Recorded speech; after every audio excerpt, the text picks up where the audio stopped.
komeza kugubwa neza ahantu hose urereye ku isi, waba uri mu Rwanda, muri Afrika ndetse n'ahandi hose ku isi waba uri.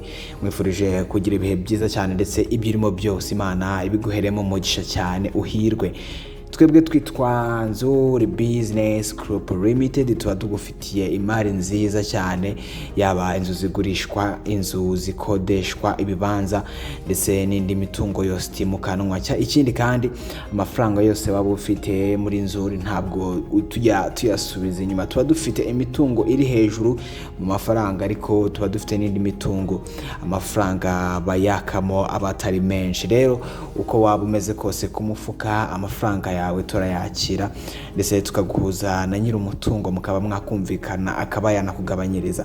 Uramutse kandi ufite umutungo ushaka kugurisha, watugana tukagushakira abakiriya bawugura mu gihe gito cyane. Sibyo gusa, tugira ni service ya property management, aho tukumanagingira umutungo wawe. Uramutse ukeneye izo service uko aresha tumaze kukubwira, wabashaka kugurisha, kugura ndetse na property management, wagana Inzu Business Group Limited, byose ukabihasanga kandi umukiriya uje wacu ahitaba umwami. Uyu munsi rero nkuko wabibonye video igitangira, tugufitiye inzu igurishwa iherereye mu karere ka Nyarugenge, umurenge wa Kanyinya. Iyi nzu iri hafi ya kaburimbo ku buryo imodoka yahagera. Ikindi kandi iyi nzu ifite ibyumba 4 ndetse ikagira na salon. Ni inzu iri mu kibanza kinini gifite metero kare 600. Igiciro cyayo ni miliyoni 5 n'igice, ariko zishobora no kuganirwa. Uramutse ushaka kugura iyi nzu, waza tukaguhuza na nyirayo, mukaba mwaganira ku giciro, bityo akaba yanakugabanyiriza. Ushaka ibindi bisobanuro kandi kuri iyi nzu, wahamagara 07848867 cyangwa 0782300123. Ushobora kandi no kudusanga aho dukorera ni ku Muhima, hafi y'inyubako yahoze ikoreramo Yamaha. Neza neza ugeze kuri feruje zo ku Muhima, uhita ubona inzu y'amatafari ahiye yanditseho Shema House. Aho ngaho niho dukorera. Ushobora kandi no kudukurikirana ku mbuga nkoranyambaga zacu, haba kuri Twitter, Instagram, Facebook ndetse na YouTube.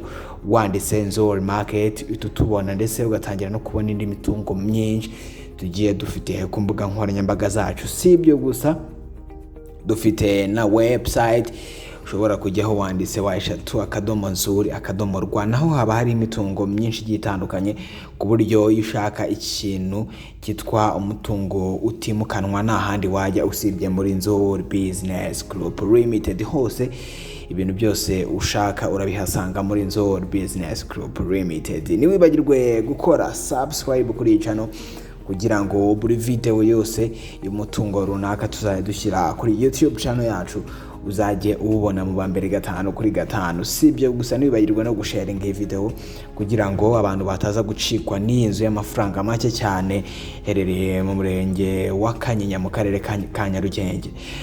Nikaze cyane muri Inzu Business Group Limited, ndetse umukiriya ugize wacu abari umwami. Twebwe twitwa Inzu Business Group Limited. Anytime, anywhere, we are here for you.